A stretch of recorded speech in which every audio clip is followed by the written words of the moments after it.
Hello friends, welcome to গল্পের রামধনু।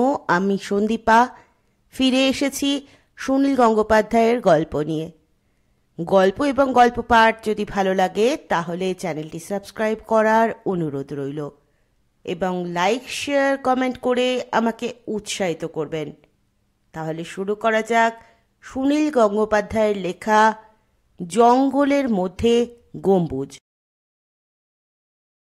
ভট ভট ভট ভট করে আওয়াজ হচ্ছে মোটর লঞ্চের। কথা বলতে হয় খুব চেঁচিয়ে, নইলে কিছুই শোনা যায় না। বিমান বলল, ওই দেখ একটা কুমির। স্বপন চমকে তাকালো বিমানের আঙুলের দিকে। সে বসেছিল ডেক চেয়ারে।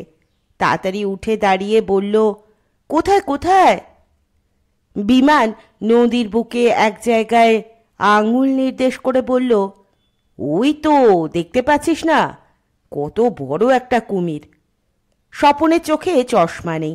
যখন তখন সে চশমা হারায়, আর চশমা ছাড়া দূরের জিনিস কিছুই দেখতে পায় না। তার মনে পড়ল যে একটু আগে নিচের বাথরুমে সে মুখ ধুতে গিয়েছিল, সেইখানে বোধহয় চশমাটা খুলে রেখে এসেছে। তাড়াতাড়ি দুধদার করে সিঁড়ি দিয়ে নেমে গেল নিচে। চশমাটা পেয়ে গেল বাথরুমেই। সেটা নিয়ে উপরে এসে দেখল বিমান আর প্রিয়ব্রত দ্বারা খুব হাসছে।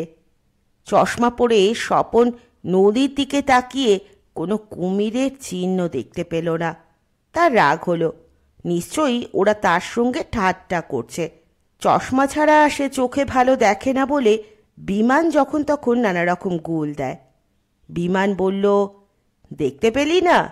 পেছন দিকে দেখ, ওই তো আমাদের লঞ্চটা পেরিয়ে এসেছে। স্বপন পেছন দিকে তাকিয়ে প্রথমে একটু উত্তেজিত হয়ে উঠল। নদীর জলে সত্যি একটা লম্বা কালো রঙের কি যেন ভাসছে, কিন্তু সে ভালো করে নজর করে দেখল সেটা মোটেই কুমির নয়, একটা পোড়া কাঠ। প্রিয়ব্রত হাসতে হাসতে বলল, দেখেছিস? স্বপন উত্তর দিল, হ্যাঁ প্রিয়দা, একটা তো নয়, 5টা কুমির, ওই তো পাশাপাশি আসছে। বিমান বলল, তুই মোটে 5টা দেখেছিস, আমি দেখলাম 12টা। নদীর নাম ঠাকুরানী। লঞ্চের সারেং বলে ঠাকুরান, বেশ চওড়া। কিছুক্ষণ আগে পর্যন্ত নদীর দুপাশে ছিল রুক্ষ মাঠ। এখন বাঁদিকে জঙ্গল শুরু হয়েছে। এবার ওরা যাচ্ছে সুন্দরবনের দিকে। ওরা লঞ্চে উঠেছিল রায়দিঘি নামের একটা জায়গা থেকে। সেখানে নদীর ধারটা বেশ একটা ছোটোখাটো বন্দরের মতন। অনেকগুলো লঞ্চ বাঁধা রয়েছে, আর নৌকো তো গিস গিস করছে।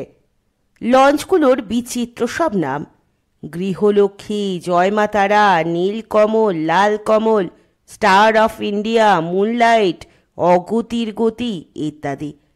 এর মধ্যে এই লঞ্চের নামটাই সবচেয়ে সুন্দর, মহারানী।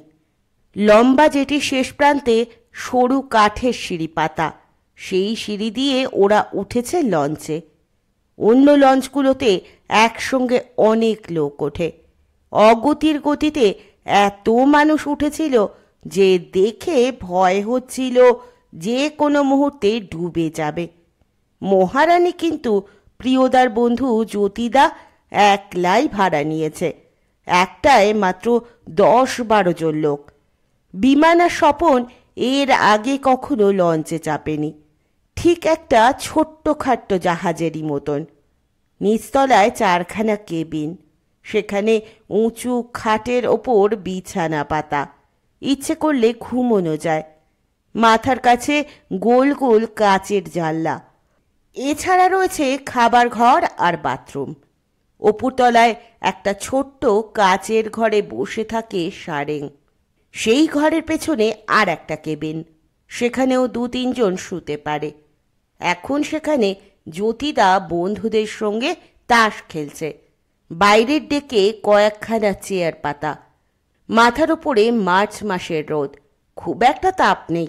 বসে থাকতে বেশ আরামই লাগে। জ্যোতিদা এই লঞ্চে প্রায়ই যাওয়া আসা করে। সুন্দরবনের গা ঘেঁষে এক জায়গায় জ্যোতিদার মাছের ভেরি আছে। সেখানে বাগদা চিংড়ি, পার্শে আর ভেটকি মাছের চাষ হয়। এর মধ্যে চিংড়িগুলো সব চলে যায় আমেরিকায়। মাসে অন্তত দুবার জ্যোতিদা ভেরি দেখতে যায়। এবার প্রিয়ব্রত তার সঙ্গী হয়েছে। এমনি দুদিনের ছুটিতে একটু বেরিয়ে আসবে। এই খবর শুনে বিমান আর স্বপনও জুটে পড়েছে এই দলে। জ্যোতিদাকে ছোট বড় সবাই জ্যোতিদা বলে ডাকে। এমনকি ওর ভাগ্নে রমেনও এক এক সময় জ্যোতিদা বলে ফেলে। জ্যোতিদার একটি 5 বছরের ছেলে আছে, তাকেও জ্যোতিদা প্রায় বলে। এই, আমায় বাবা বলিস কেন? জ্যোতিদা বলে ডাকবি। জ্যোতিদা বলেছিল, এই নদী দিয়ে যেতে যেতে প্রায় নাকি কুমির দেখতে পাওয়া যায়। বালির চড়ায় শুয়ে থাকে। অনেক সময় জলের ওপর পিঠটা আর চোখ দুটো ভেসে ওঠে।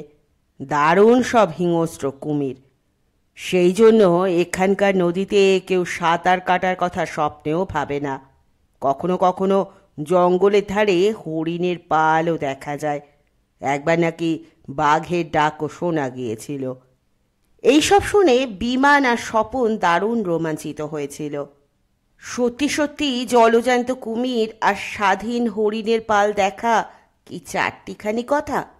ওরা উদ্গ্রীব হয়ে সর্বক্ষণ তাকিয়ে আছে নদীর দিকে।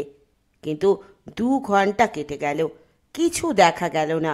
শুধু মাঝে মাঝে চোখে পড়ে নদীর পাড়ে এক ঠ্যাং তুলে 2-1টা সাদা বক ঋষিদের মতন বসে বসে ধ্যান করছে। কোথায় কুমির, কোথায় হরিণ? স্বপন সারেংকে জিজ্ঞেস করল, আপনি নিজে কুমির দেখেছেন? সারেংকে দেখলেই মনে হয় বেশ ভালো মানুষ। মুখখানায় হাসি মাখানো, একটা সবুজ চেকচেক লুঙ্গি আর গেঞ্জি পরা, মুখে খোঁচা খোঁচা কাঁচা পাকা দাড়ি। তার নাম আকবর আলী। আকবর আলী বলল, কুমির দেখিনি? এই নদী তো কুমিরের রাজত্ব বাবু। এই সুন্দরবনের বাদায় জলে বাঘ আর ড্যাঙায় কুমির ঠিক ঠিক করতিছে। স্বপন আর বিমান হো হো করে হেসে উঠল। আকবর আলী অবাক হয়ে বলল, হাসতেছেন কেন?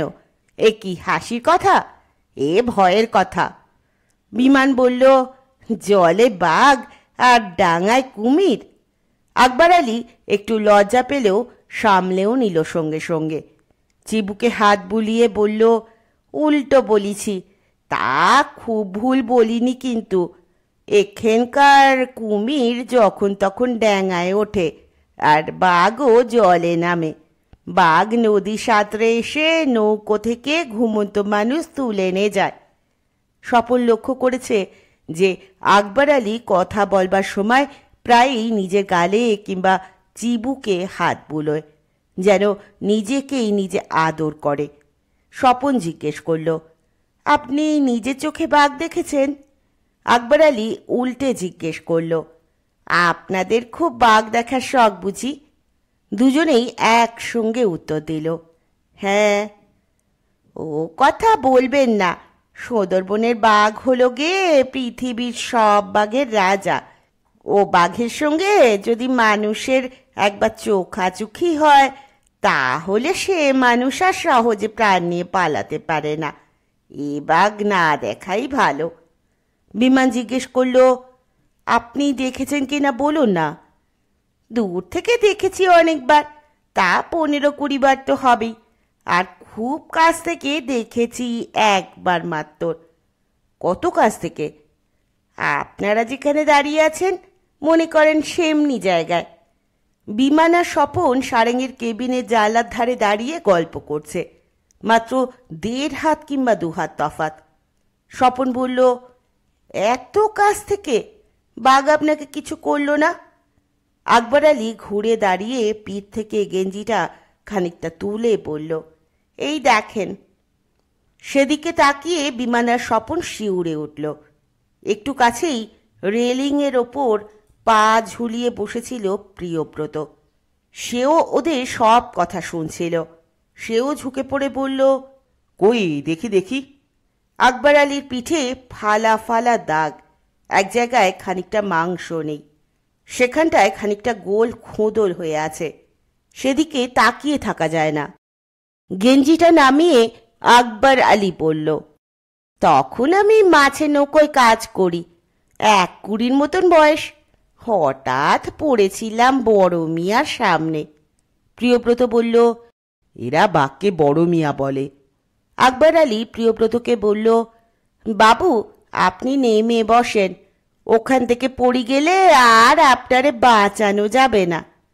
প্রিয়ব্রতর রেলিংয়ের ওপর বসে থাকাটা বিমানও পছন্দ করেনি। প্রিয়দা মাঝে মাঝে খুব কায়দা করে, হঠাৎ ব্যালেন্স হারিয়ে ফেললেই জলে পড়ে যাবে। পড়ে যাক বা না যাক, ওইভাবে কারুকে বসে থাকতে দেখলেই অন্যদের ভয় করে। বিমান বলল, তুমি নাবো প্রিয়দা, চেয়ার রয়েছে তো, তাতে বসো। প্রিয়ব্রত নেমে এসে বলল, শুনি তো গল্পটা। বাঘটা আপনাকে ধরবার পর আপনি লড়াই করলেন, মেরে ফেললেন বাঘটাকে? আকবর আলী বলল, আরে বাস রে, সদর বনের বাঘ মারার স্বাদ দিয়েছে আমার, বন্দুক দিয়েই মারা যায় না তো খালি হাতে। খালি হাতে বাঘের সামনে গিয়েছিলেন কেন? সাত করে কি আর গিয়েছি? মাছের নৌকো নিয়ে আমরা ঢুকেছিলাম একটা খাঁড়িতে দিনের বেলা, মনে করুন ঠিক যেন এই রকম সময়। বড় জঙ্গলটা পার হয়ে আমরা আসতেছিলাম ফাঁকা জায়গায়, শুধু এখানে ওখানে 2-4টে হেতাল গাছের ঝোপ। আমরা নৌকোতেই রয়েছি 3 দিনের ওপর, সেবার খুব মাছের আকাল। জালে আর কিছুতেই মাছ পড়ে না, কিন্তু মাছ না নিয়ে ফেরতও যাওয়া যায় না। হঠাৎ ডান দিকে চড়ার দিকে নজর গেল, সেখানে। গল্প থামিয়ে আকবর আলী ভ্যাঁ ভ্যাঁ করে 2বার সিটি বাজালো লঞ্চের। হঠাৎ সেই আওয়াজ শুনে চমকে গেল ওরা।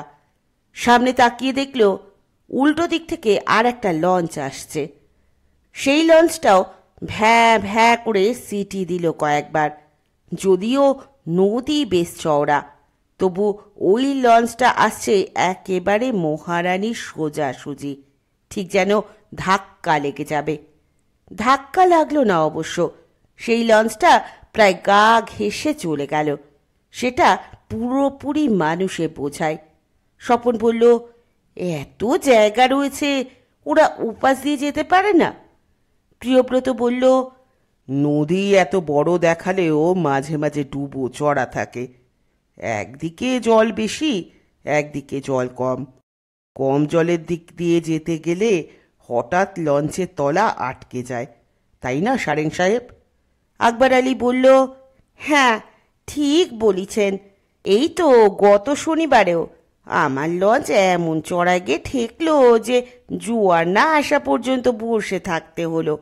সে প্রায় 5-6 ঘন্টা ধাক্কা। বিমান বলল, সেই বাঘের কথাটা বলুন, তারপর সেদিন কি হলো? আকবর আলী বলল, সে চড়ার দিকে নজর করে দেখি সেখানে একটা সুসকেট পড়ে রইছে। কি পড়ে আছে? সুসকেট, বড় চামড়ার বাক্স, মনে হয় যেন নতুন। প্রিয়ব্রত বলল, ও সুটকেস, নদীর চড়ায় সুটকেস, জলে ভেসে এসেছিল বোধহয়। আকবর আলী বলল, জলে ভেজা নয়, একেবারে শুকনো তাজা। সে বাক্সের মুখ খোলা, 2-4টে জামা কাপড়ও বেরিয়ে এসেছে। প্রথমে আমি তা নজর করে বললাম, করিম চাচা ওই যে দেখো। করিম চাচা ঝানু লোক, দেখেই বুঝেছে যে ডাকাইতের কারবার। স্বপন বলল, ডাকাত? আকবর আলী খানিকটা বাঙাল ভাষা আর খানিকটা এদিককার ভাষা মিলিয়ে মিশিয়ে কথা বলে। বিমানের বাবা ঠাকুরদারা বাঙাল দেশের লোক, তার বড় পিসিমা এখনো বাঙাল ভাষায় কথা বলেন, তাই বিমানের বুঝতে অসুবিধে হয় না। কিন্তু স্বপনরা একেবারে খাস খোটি, দারুণভাবে মোহনবাগানের সাপোর্টার। সে সব বাঙাল ভাষা বুঝতে পারে না। প্রিয়ব্রত পুলিশে কাজ করে, চোর ডাকাতের প্রসঙ্গ এলেই সে কথা বলার অধিকার পেয়ে যায়। সে বলল, এদিককার নদীগুলোতে একসময় খুব ডাকাতের উপদ্রব ছিল। সন্ধ্যের পর কোনো একলা নৌকো দেখলেই তার ওপর ঝাঁপিয়ে পড়ে সবাইকে মেরে ধরে সব লুটে পুটে নিত। আকবর আলী বলল, ছিল বলছেন কি বাবু? এখনো আছে ডাকাইত।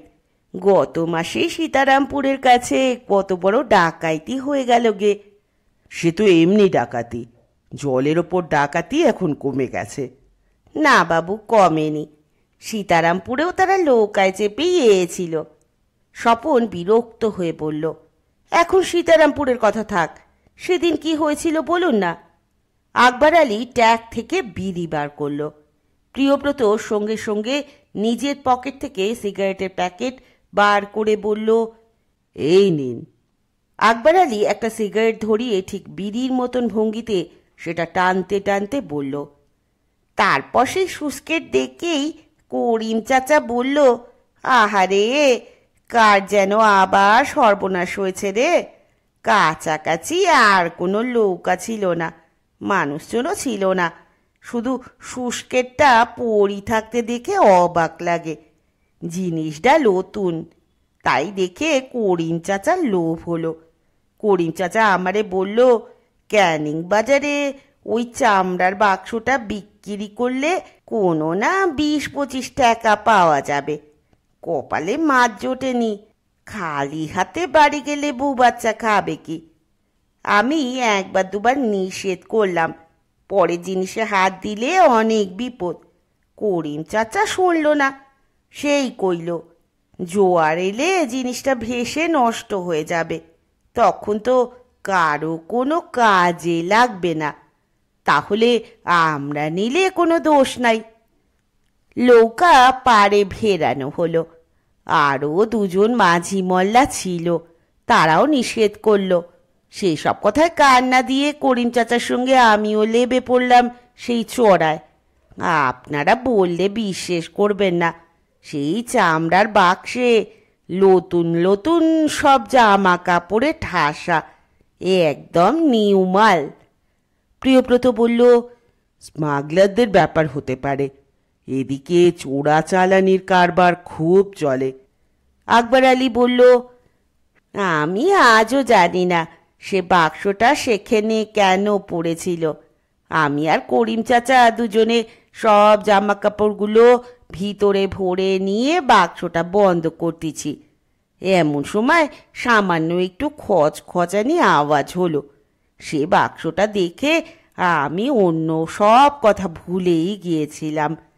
পিছনে তাকিয়ে দেখি ইয়া বড় বাঘ, মুখ নামায়ে লাফাবার জন্য রেডি হয়ে রয়েছে।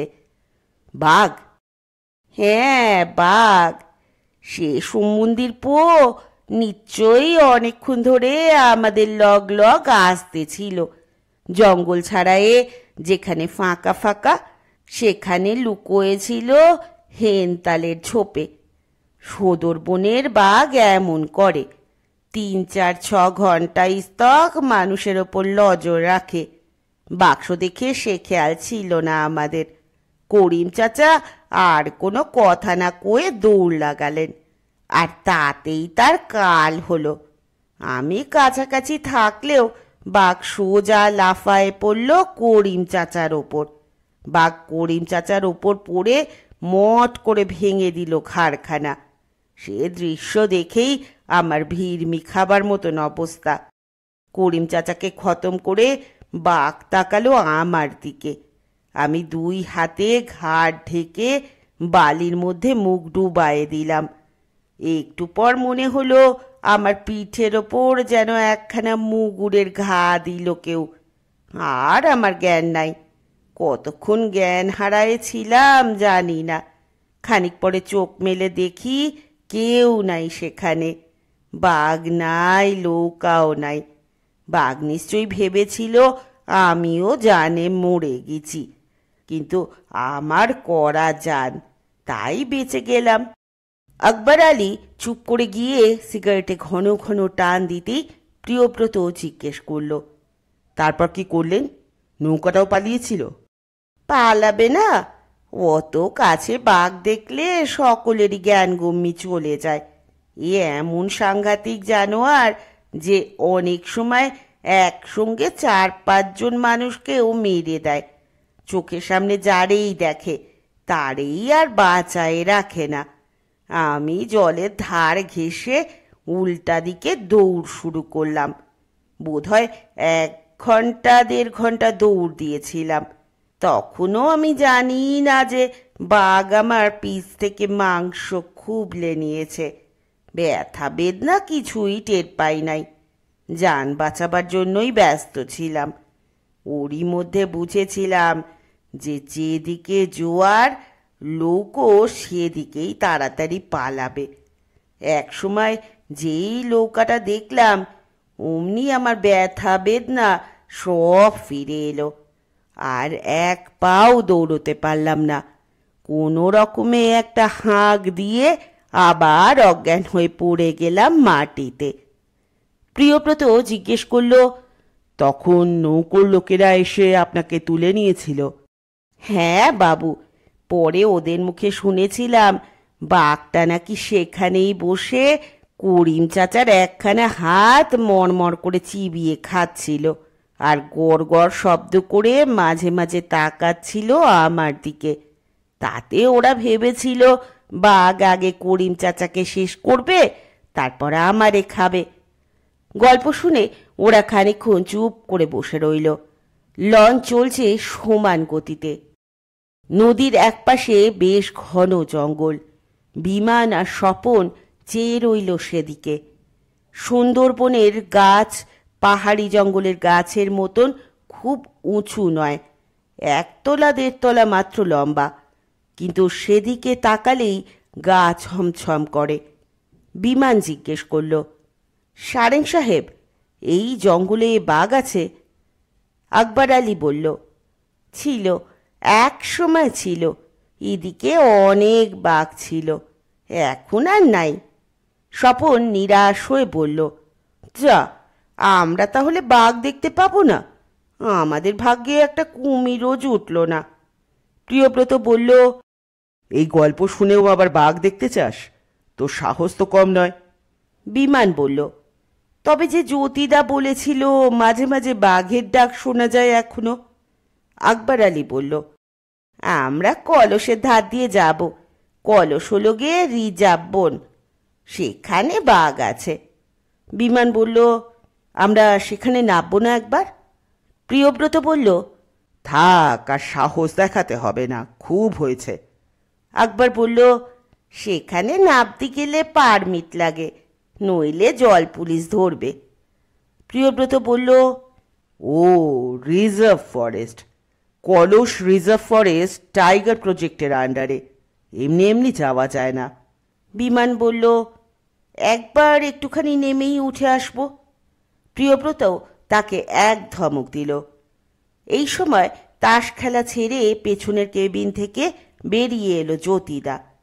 ওরা সারেংয়ের সঙ্গে গল্প করছে দেখে সে হাসতে হাসতে বলল, আকবর তোদের সেই বাঘে ধরার গল্পটা বলেছে? বেশ জমাটি গল্প বলতে পারে ও। স্বপন জিজ্ঞেস করল, ওটা গল্প, সত্যি ঘটনা নয়? জ্যোতিদা বলল, হ্যাঁ হ্যাঁ, সত্যি ঘটনাই। ও একবার বাঘের মুখ থেকে বেঁচে গেছে। আর একবার তোমার সেই হরিণ শিকারের গল্পটা বলনি? আকবর আলী লজ্জা পেয়ে মাথা নিচু করল। জ্যোতিদা বলল, হরিণ শিকার করা তো এখানে বেআইনি, তাই সেই ঘটনাটা ও চেপে যেতে চায়। কিন্তু একবার ও খুব কায়দা করে একটা জ্যান্ত হরিণ ধরেছিল। আচ্ছা, সে গল্প পরে হবে, খাওয়া দাওয়ার পর। জ্যোতিদার ভাগ্নে রমেনের ওপর খাওয়া দাওয়ার ব্যবস্থা করার ভার। সে এসে তাড়া দিতে লাগলো সবাইকে। গল্প থামিয়ে সবাই নিচে নেমে গেল খাবার ঘরে। লঞ্চেই রান্না হয়েছে, ভাত আর মুরগির মাংস। জ্যোতিদার এক বন্ধু ডাক্তার। খাবার টেবিলে বসে সেই ডাক্তার নীলকমল সেন বললেন, এই মাছের দেশে এসেও মাংস খেতে হবে কেন?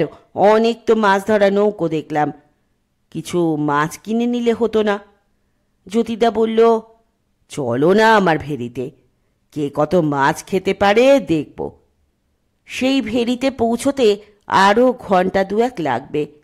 খাওয়ার পর সবাই ডেকের ওপর রোদ্দুরে এসে বসল। প্রিয়ব্রত গান ধরল চড়া গলায়, ওগো নদী আপন বেগে পাগল পাড়া। জ্যোতিদা নিচ থেকে তার টেপ রেকর্ডারটা নিয়ে এলো। তারপর একে একে কারুর গান, কারুর আবৃত্তি টেপ করতে লাগলো। লঞ্চের ঘটঘট আওয়াজে কোনো কিছুই উঠবে না ভালো করে, তবু এই একটা মজা।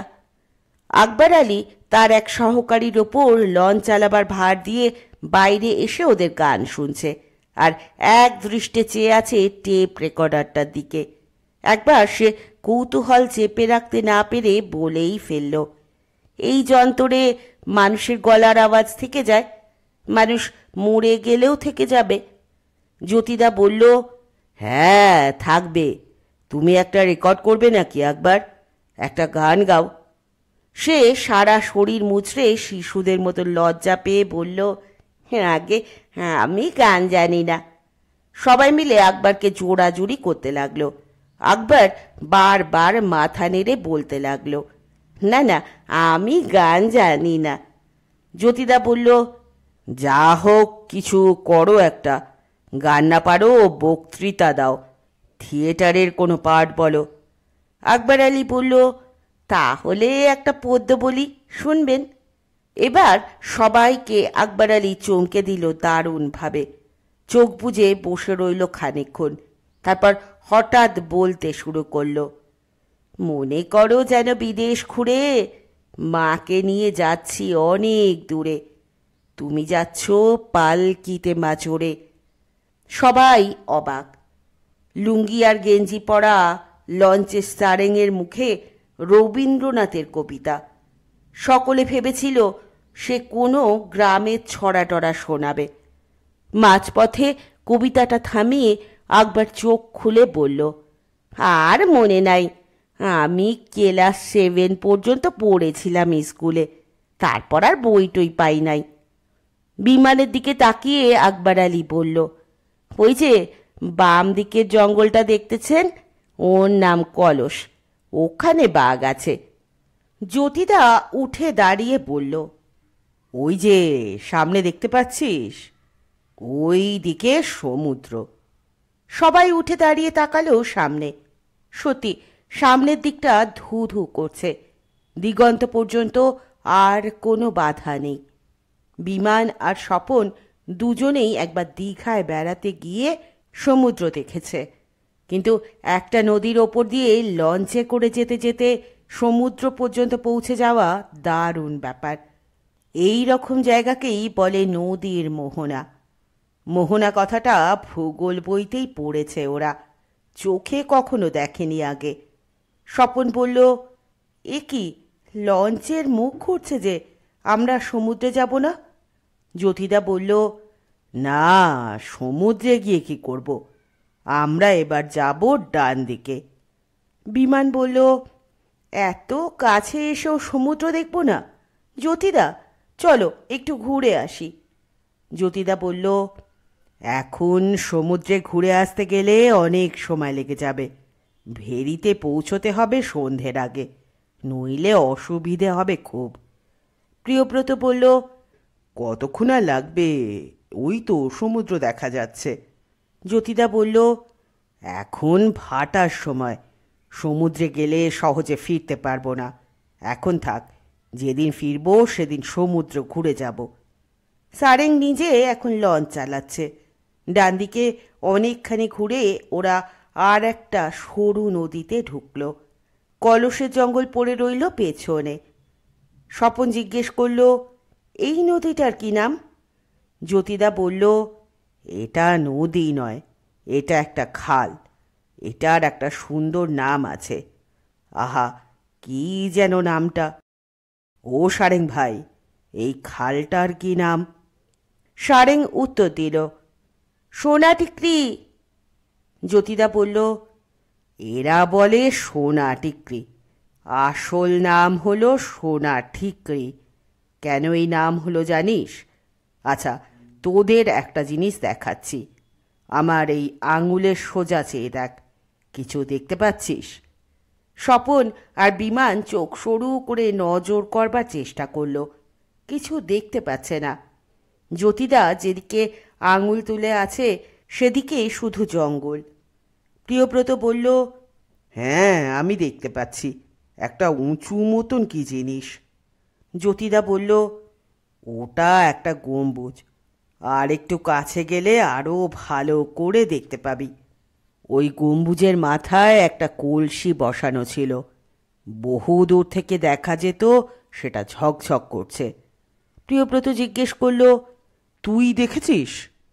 জ্যোতিদা বলল, দূর, সেসব অনেক দিন আগেকার কথা।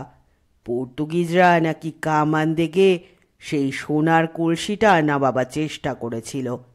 কলসিটা ভেঙে পড়েছিল, কিন্তু কেউ খুঁজে পায়নি। এই খালের জলে কোথায় হারিয়ে গেছে। বিমান জিজ্ঞেস করল, এখনো আছে? জ্যোতিদা বলল, থাকতে পারে। লোকে তো বলে হঠাৎ হঠাৎ নাকি কলসিটাকে ভেসে উঠতে দেখা যায়। কেউ সেটাকে ধরতে গেলেই আবার ভুস করে ডুবে যায়। কেউ যদি হঠাৎ ছুঁয়ে ফেলে তাহলে নাকি সে মুখে রক্ত তুলতে তুলতে মারা যায়। প্রিয়ব্রত বলল, যত সব গাঁজাখুরি গপ্প। জ্যোতিদা হেসে বলল, লোকে এসব বলে আর কি, আমি কি আর সত্যি মিথ্যে জানি? লঞ্চটা আর একটু কাছে এগোবার পর গম্বুজটা স্পষ্ট দেখা গেল। গাছপালার আড়ালে ঢাকা পড়েছিল। এখন দেখা গেল সেটা বেশ উঁচু, অনেকটা কলকাতার মনুমেন্টের মতন, বেশ পুরনো। পাথরের তৈরি হলেও মাঝে মাঝে দেয়াল ফেটে অশ্বত্থ গাছ বেরিয়েছে। মাথার কাছটা ভাঙা, কামান দেগে ভেঙে দেওয়া হয়েছে বললে খুব অবিশ্বাস করা যায় না। বিমান জিজ্ঞেস করল, জঙ্গলের মধ্যে এরকম একটা গম্বুজ কে বানিয়েছিল? জ্যোতিদা বলল, তা কেউ জানে না। এক একজন লোক এক এক রকম কথা বলে। আগে নাকি এখানে এরকম জঙ্গল ছিল না, শহর বাড়ি ঘর ছিল। কোনো রাজা এখানে রাজত্ব করতেন। জঙ্গলের মধ্যে এখনো ভাঙা বাড়িটারই দেখতে পাওয়া যায়। সেই রাজাই বোধহয় বানিয়েছিলেন গম্বুজটা। আবার কেউ বলে পর্তুগিজরাই এটা বানিয়েছে। এককালে এই অঞ্চলটা পর্তুগিজ ডাকাতদের ঘাঁটি ছিল। বিমান বলল, কিন্তু সোনার কলসিটা নেবার জন্য কামান দাগতে হবে কেন? গম্বুজটার ভেতরে সিঁড়ি নেই, সিঁড়ি দিয়ে উঠেই তো কেউ সেই কলসিটা নিয়ে নিতে পারত। জ্যোতিদা বলল, ভেতরে সিঁড়ি আছে কিনা জানি না। গম্বুজ বানিয়েছে যখন, তখন সিঁড়িও থাকবে নিশ্চয়ই, কিন্তু ওটার ভেতরে ঢোকাই যায় না। ঢোকার জায়গাটা বন্ধ করে দেওয়া আছে। কবে থেকে কে বন্ধ করেছে তা জানি না। আমি একবার দেখতে গিয়েছিলাম। স্বপন জিজ্ঞেস করল, আমরা দেখতে যাব না? জ্যোতিদা বলল, যাব যাব, কিন্তু এখন নয়। আগে ভেড়িতে পৌঁছতে হবে। এরপর মাটির বাঁধের ওপর দিয়ে হাঁটতে হবে অনেকখানি। অন্ধকার হয়ে গেলে মুশকিল হবে। গম্বুজটা ছাড়িয়ে আরো খানিকটা গিয়ে লঞ্চটা গতি কমিয়ে দিল। তারপর থেমে গেল ডান দিকের পাড় ঘেঁষে। খালটার বাঁ দিকে জঙ্গল, কিন্তু ডান পাশে গাছপালা প্রায় একটাও নেই। বোঝা যায় এই দিকেই মাছের ভেড়ি। খালের ধারে এক জায়গায় কাঠ দিয়ে একটা জেটির মতন বানানো হয়েছিল বোঝা যায়, কিন্তু কোনো এক সময় জোয়ারের জলের ধাক্কায় সেটা এক পাশে কাত হয়ে আছে। ওদের নামতে হবে কাদার মধ্যে। কাঠের তক্তা ফেলে সিঁড়ি বানানো হলো। সবাই জুতো খুলে প্যান্ট গুটিয়ে নিল হাঁটু পর্যন্ত। জ্যোতিদা বলল, সাবধান, কাদার মধ্যে শামুক বা ঝিনুক ভাঙা মিশে থাকে, দেখে পা ফেলিস। সবাই সাবধানে কাদাটুকু পার হয়ে এলো। শুধু জ্যোতিদারই পা কেটে গেল ঝিনুকে। প্রিয়ব্রত জ্যোতিদার পিঠ চাপড়ে দিয়ে বলল, সাবাস, একেই বলে পরোপকারী। জ্যোতিদা গম্ভীরভাবে বলল, আমার অভ্যেস আছে, তোদের পা কেটে গেলে এক্ষুনি ওষুধের জন্য চেঁচামেচি করতিস। উঁচু বাঁধের দুপাশে থই থই করছে জল। সেই জল খুব গভীর নয়, মাঝে মাঝে আল দেওয়া আছে। এক একটা ভাগে এক এক রকম মাছ, কোথাও চিংড়ি, কোথাও পার্শে, কোথাও ভেটকি। বাঁধের ঠিক মুখেই দরমা দিয়ে তৈরি করা একটা ঘর, সেটা আসলে একটা মন্দির। বিমান আর স্বপন সেই ঘরটায় উঁকি দিয়ে দেখল, সেখানে একটা অচেনা ঠাকুরের মূর্তি। এরকম ঠাকুর ওরা আগে কখনো দেখেনি। বাঘের ওপর বসে আছেন একজন গোফওয়ালা পুরুষ মানুষ। জ্যোতিদা বলল, এটা হচ্ছে দক্ষিণ রায়ের মূর্তি। এখানকার হিন্দু মুসলমান সবাই এই দক্ষিণ রায়ের পুজো করে। সুন্দরবনে সব বিপদ আপদ থেকে রক্ষা করেন উনি। জ্যোতিদা নমস্কার করল। সেই দেখা দেখি ওরাও। হঠাৎ বিকট গলায় কে যেন চিৎকার করে উঠল, হুম হুম হুম হুম হুম হুম হুম। বিমান আর স্বপন চমকে প্রায় লাফিয়ে উঠল। জ্যোতিদা হেসে বলল, ওই সেই পাগলটা। কিরে, কেমন আছিস? ওরা তাকিয়ে দেখল বাঁধের পাশে হেলান দিয়ে একটা লোক শুয়ে আছে। দাড়ি গোফে মুখ ভর্তি, সারা গায়ে কাদা মাখা, মালকোচা মেরে একটা ধুতি পরা, বেশ চওড়া বুক। জ্যোতিদার কথা শুনে পাগলটা আবার আওয়াজ করল, হুম হুম হুম হুম হুম হুম হুম। জ্যোতিদা বলল, এই পাগলটাকে এখানে প্রায়ই দেখা যায়। কোথা থেকে এসেছে কেউ জানে না। প্রিয়ব্রত জিজ্ঞেস করল, ও এখানে থাকে তো খায় কি? জ্যোতিদা বলল, ভাই, পাগলরা কি খায় কিংবা কোথা থেকে খাবার পায় তা আমি বলতে পারবো না। প্রিয়ব্রত বলল, কিন্তু চেহারাখানা তো খুব তাগড়াই। জ্যোতিদা বলল, ও অবশ্য কারুকে কিছু বলে না, এমনিতে বেশ নিরীহ। অনেক জেলে তো এখানে পুজো দিতে আসে, তারাই কিছু খাবার টাবার দেয় বোধ হয়। দেখবি একটা জিনিস। পকেট থেকে সিগারেটের প্যাকেট বার করে জ্যোতিদা পাগলটাকে বলল, এই নিবি? পাগলটা অমনি দৌড়ে কাছে চলে এলো। জ্যোতিদা সিগারেটের প্যাকেটটা ছুঁড়ে দিল ওর দিকে। পাগলটা সেটা লুফে নিয়ে আবার হুম হুম হুম হুম করতে লাগলো। বাঁধের ওপর উঠে এসে বিমান বলল, পাগলটাকে দেখলে কিন্তু ভয় লাগে, কী রকম ভাবে যেন তাকায়। জ্যোতিদা তার পিঠে একটা চাপড় মেরে বলল, বোকা ছেলে, পাগলকে আবার ভয় কি? পাগল তো পাগলই। বাঁধের ওপর দিয়ে লাইন করে হাঁটতে লাগলো সবাই। মাথার ওপর তকতকে নীল আকাশ, হু হু করে হাওয়া বইছে। সেই হাওয়ায় যেন মাছ মাছ গন্ধ। সত্যি সেরকম গন্ধ আছে কিনা কে জানে, হয়তো এমনিই ওদের মনে হচ্ছে। সামনে তাকালে মনে হয় বাঁধটা বহু দূর চলে গেছে, মাইলের পর মাইল, যেন শেষ নেই। প্রিয়ব্রত হঠাৎ চেঁচিয়ে গান গেয়ে উঠল, বাঁধ ভেঙে দাও, বাঁধ ভেঙে দাও, বাঁধ ভেঙে দাও দাও। সবাই হেসে উঠল সেই গান শুনে। জ্যোতিদা বলল, সে কি রে, এই বাঁধ ভাঙলে যে আমার মহা সর্বনাশ হয়ে যাবে। জলের মধ্যে মাঝে মাঝে দেখা যাচ্ছে উঁচু বাঁশের মাচার ওপর ছোট্ট ছোট্ট এক একটা খড়ে ঘর। বিমান জিজ্ঞেস করল, জ্যোতিদা, ওগুলো কি, টঙের ওপর ঘর কেন? জ্যোতিদা বলল, ওখানে পাহারাদাররা থাকে, দিন রাত সব সময়। মাছ চুরি করতে তো আসে অনেকে। এখানেও চোর আসে? শুধু চোর কেন, ডাকাতরাও আসে দল বেঁধে। সেই জন্য আমি 10-12 জন পাহারাদার রেখেছি, কিন্তু এখন তো কোনো পাহারাদারকে দেখা যাচ্ছে না। জ্যোতিদা হঠাৎ চেঁচিয়ে উঠল, দয়ারাম, এই দয়ারাম। অমনি একটা টঙের মাথায় খড়ের ঘর থেকে উকি মারল একটা কালো মিশমিশে মুখ। ধবধবে সাদা দাঁত বার করে জ্যোতিদার দিকে তাকিয়ে হাসল। জ্যোতিদা জিজ্ঞেস করল, কেমন আছিস রে দয়ারাম? লোকটি ঠিক যেন ডিগবাজি খেয়ে ঘরের নিচের বাঁশের খুঁটি ধরে ফেলল। তারপর সেই খুঁটি বেয়ে নেমে এলো তত্তর করে। তার পিঠে একটা ধনুক ঝোলানো। খানিকটা হাঁটু সমান জল পেরিয়ে একটা আলের ওপর উঠে দয়ারাম ছুটে এলো এদিকে।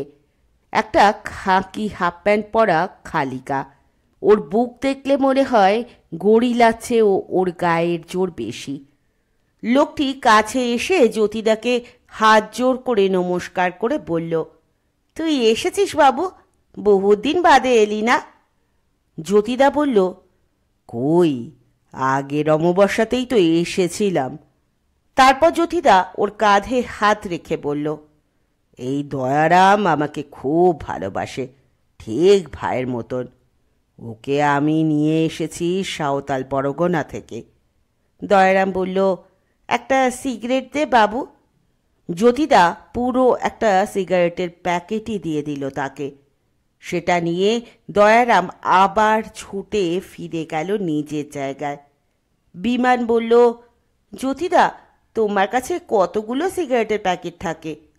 জ্যোতিদা বলল, রাখতে হয় রে, রাখতে হয়, এখানে খুব কাজে লাগে। প্রিয়ব্রত বলল, ওরা এখনো তীর ধনুক দিয়ে পাহারা দেয়? বন্দুকের লাইসেন্স করাসনি? জ্যোতিদা বলল, না, বন্দুক রাখার অনেক ঝামেলা। বন্দুক থাকলে সেই বন্দুক কেড়ে নেওয়ার জন্যই ডাকাত আসে। তার চেয়ে তীর ধনুক অনেক ভালো। কিন্তু ডাকাতরা যদি বন্দুক নিয়ে লুট করতে আসে? আমার লোকেদের বলেছি সেরকম ডাকাত এলে বাধা না দিয়ে চুপচাপ থাকতে।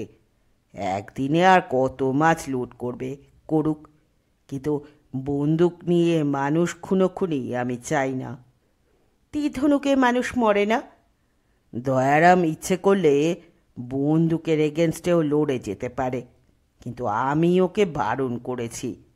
ওদের কাছে হালকা হালকা তীর আছে, তা দিয়ে ভয় দেখাবে বা বড় জোর হাতে পায়ে খানিকটা জখম করে দেবে। ভয় দেখানোটাই আসল। মাইল দেড়েক হাঁটার পর বাঁধের পাশে এক জায়গায় খানিকটা উঁচু জায়গা। সেখানে বড় বড় দুটো খড়ের ঘর আর 10-12টা নারকেল গাছ। জায়গাটা ছোট্ট একটা দ্বীপের মতন, চারপাশে জল, ভারী সুন্দর। জ্যোতিদা বলল, এই আমার ডেরা, আমি এসে এখানে থাকি। 3-4জন লোক সেই ঘর দুটো থেকে বেরিয়ে এসে অপেক্ষা করছিল ওদের জন্য। জ্যোতিদা বলল, খাটিয়া বার করে দাও আর মাছ ভাজো, বাবুরা মাছ খেতে এসেছে। নেয়ারের দড়ির খাটিয়ার ওপর ওরা বসলো আরাম করে। একজন লোক চটপট গাছে উঠে ডাব পেরে ফেলল 15-20টা। সেগুলো আর ঠিক ডাব নেই, প্রায় নারকোল হয়ে গেছে। ভেতরে খুব শ্বাস, জলও খুব মিষ্টি। দুজন লোক হাত জাল নিয়ে গিয়ে 5-7 মিনিটের মধ্যে অনেকগুলো চিংড়ি মাছ আর পার্শে মাছ ধরে আনলো। জালের মধ্যে বড় বড় বাগদা চিংড়ি ছটফট করে লাফাচ্ছে। এরকম জ্যান্ত লাফানো বাগদা চিংড়ি আর পার্শে ওরা আগে কখনো দেখেনি। উনুনও ধরে গেল সঙ্গে সঙ্গে। ধুতি আর ফতুয়া পরা একজন মাঝবয়সী লোক জ্যোতিদাকে বলল, স্যার, সব জেলেদের খবর দিয়ে রেখেছি, কাল ভোরে আসবে। জ্যোতিদা বলল, ঠিক আছে। তারপর সবার দিকে ফিরে বলল, আলাপ করিয়ে দিচ্ছি, ইনি হচ্ছেন আমাদের বড়দা, মানে এর আসল নাম হচ্ছে বড়দাকান্ত দা। আমরা সংক্ষেপে করে নিয়েছি বড়দা। এখানে সব কিছু দেখাশোনার ভার এর ওপর। ইনি এখানকার ম্যানেজার। লোকটি বেশ লম্বা চওড়া, 50-এর কাছাকাছি বয়স। ডান হাতে অনেকগুলো মাদুলি, নাকের নিচে বেশ একখানি পাকানো গোঁফ। বড়দা সকলের মুখের দিকে তাকাতে তাকাতে হঠাৎ যেন প্রিয়ব্রতকে দেখে একটু চমকে উঠলেন। তারপরই সরিয়ে নিলেন চোখটা। জ্যোতিদা বলল, যার যা দরকার হবে বড়দাকে বলবে। বরদা বললেন, স্যার, আপনার সঙ্গে এত বন্ধুবান্ধব আসবেন সেটা একটু আগে খবর দিলে পারতেন। এনাদের অসুবিধে হবে, খাওয়া দাওয়ার ব্যবস্থা ভালো হবে না। জ্যোতিদা বলল, চাল আছে তো অনেক, ভাত রান্না করে দেবেন, আর মাছ ভাজা, মাছের চাল। বরদা বললেন, মাছ খেতে খেতে এনাদের অরুচি ধরে যাবে, আগে জানলে মুরগি জোগাড় করে রাখতাম। প্রিয়ব্রত বলল, না, মোটেই আমাদের মাছ খেয়ে অরুচি হবে না। কলকাতায় আমরা টাটকা মাছ খেতেই পাই না। তাছাড়া এই রকম বাগদা চিংড়ি এসব তো আপনারা আমেরিকায় পাঠিয়ে দেন, আমরা চোখেই দেখতে পাই না। বরদা বিগলিতভাবে হাসলেন।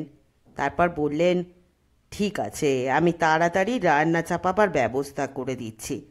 আপনাদের তো আবার লঞ্চে ফিরতে হবে। প্রিয়ব্রত বলল, কেন? আর লঞ্চে ফিরবো কেন? রাত্রিরে আমরা এখানেই শুয়ে থাকবো, এই তো বেশ খোলা হাওয়ার মধ্যে। বরদা জিভ কেটে বললেন, আরে রাম রাম, আপনারা কি এখানে থাকতে পারবেন? এখানে দারুণ সাপখোপের ভয়। আপনারা কোথায় থাকেন? আপনারা রোজ এখানে থাকেন না? আমরা তো থাকি বটে, আমাদের কি আর সাপের ভয় পেলে চলে? আমাদের জমেও ছোঁয় না। কিন্তু আপনারা শহুরে লোক, এই তো আজ দুপুরেই আপনারা যেখানে বসে আছেন সেখানে এই এত বড় একটা খেউটে সাপ দেখেছিলাম। সবাই অমনি মাটি থেকে পা তুলে নিল খাটের ওপর। জ্যোতিদা বলল, এখানে প্রায় বড় বড় সাপ বেরোয়। বিমান জিজ্ঞেস করল, তারপর সাপটার কি হলো? সেটাকে মারলেন? বরদা বললেন, আগে না, আমরা এখানে সাপ মারি না, মা মনসার জীব, সে নিজেই চলে গেল কোথায় যেন। স্বপন বলল, ওরে বাবা, আমার বড্ড সাপের ভয়, তাহলে আমি লঞ্চেই ফিরে যাব। বিমান বলল, যাবি কি করে? সেও তো এই অন্ধকারের মধ্যে দিয়ে অতখানি রাস্তা হেঁটে যেতে হবে। বরদা বললেন, টর্চ আছে, টর্চ জেলে বাঁধের ওপর দিয়ে যেতে কোনো অসুবিধে নেই। কথা বলতে বলতে দুটো বড় বড় থালা ভর্তি চিংড়ি আর পার্শে মাছ ভাজা চলে এলো। এতগুলো মাছ যে দেখে মনে হলো ওরা খেয়ে শেষ করতে পারবে না, কিন্তু প্রায় চোখের নিমেষে থালা দুটো খালি হয়ে গেল। জ্যোতিদা হেঁকে বলল, আরও মাছ ভাজা নিয়ে এসো। আবার এলো ওই রকম 2 থালা ভর্তি মাছ ভাজা। প্রিয়দা বলল, আহ, টাটকা মাছের স্বাদই আলাদা, জীবনে এরকম খাইনি। বলেই প্রিয়ব্রত একসঙ্গে 2খানা মাছ তুলে পুড়ে দিল মুখের মধ্যে। সঙ্গে সঙ্গে চেঁচিয়ে উঠল, আহু! প্রিয়ব্রত দারুণ গরম মাছ ভাজা মুখে দিয়েছে, ফেলতেও পারছে না, সইতেও পারছে না। উঠে দাঁড়িয়ে লাফাতে লাগলো। স্বপন বলল, এত মাছ খেলে আর ভাত রাত খাবার দরকার কি? বরদা বলল, না না, ভাত খেতে হবে বই কি, ভাত চাপিয়ে দেওয়া হয়েছে, তাড়াতাড়ি সব খেয়ে নিন, তারপর আপনাদের সবাইকে লঞ্চে পৌঁছে দিয়ে আসবো।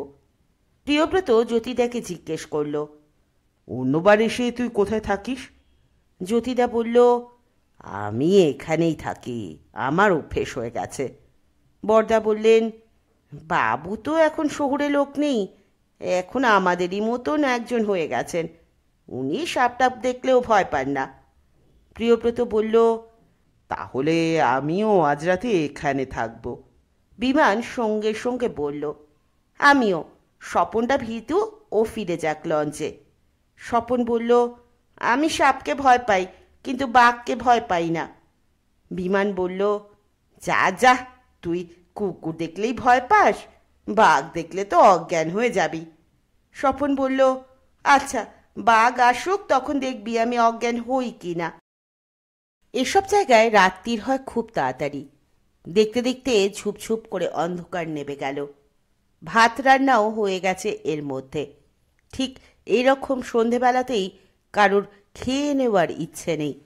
একটু আগেই অত মাছ খাওয়া হয়েছে, কিন্তু বরদা খুব তাড়া দিতে লাগলেন, সবাইকে লঞ্চে ফিরতে হবে।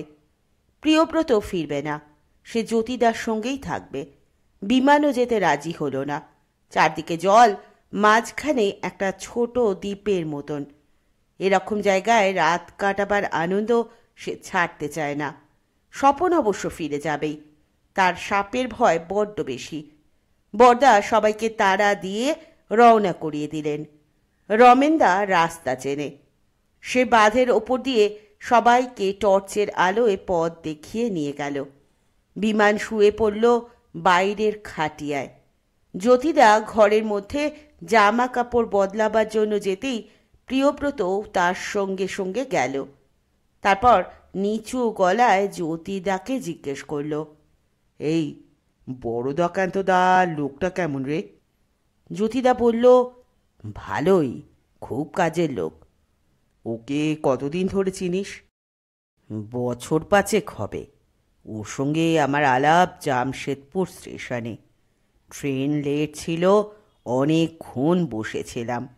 কথায় কথায় জানলাম উনি একটা ছোট হোটেলের ম্যানেজারের কাজ করেন।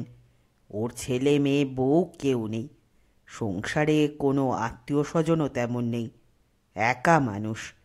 এই রকম একজন লোককেই আমার দরকার ছিল। আমার আগের ম্যানেজার 2-1 মাস কাজ করেই পালিয়েছিল।